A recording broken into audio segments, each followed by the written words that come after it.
St. Clair County RESA presents Dateline Schools, hosted by Terry Harrington. All this week on Dateline Schools, we're taking a look at the science curriculum that's in our local schools as the state has changed their standards and benchmarks. And to tell us all about it, my special guest is RESA science consultant, Minna Turrell. And Minna, what kind of an impact is this having on our teachers and having on our students? The impact for teachers is it's a completely different approach on how to teach science. It's a big shift in teaching. The classrooms are becoming more student-centered. The students are asking the questions, the students are doing the work of scientists, and the teachers actually start to take on a role of being a facilitator. Have you had to do a lot of training, and what is your role in all of that? Every teacher in St. Clair County meets with either myself or Laura Chambless based on their level, and has one day of professional development as an introduction to the science standards, as well as Talk Moves, which is a strategy that we're incorporating in the classrooms. Tell us a little bit about what that strategy is all about.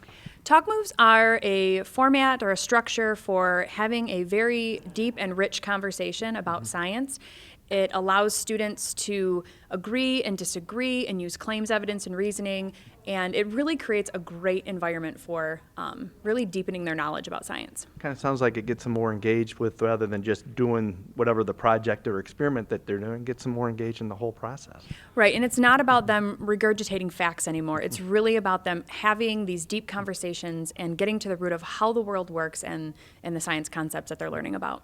You finding this is more easier to implement at the upper grade levels or at the elementary level, or is it kind of mixed? Well, I can't speak for the elementary levels. I'm working with all the middle school and high school teachers, but I'm finding that the teachers are really liking the environment that it creates in the classroom.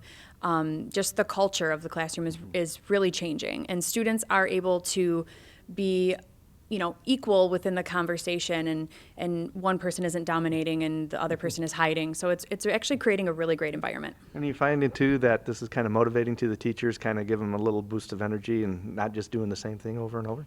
I do. I'm finding a lot of the secondary teachers really see the vision for our new Michigan science standards, and they're really eager to start making changes in their classroom. Back with more tomorrow. For Dateline Schools, I'm Terry Harrington.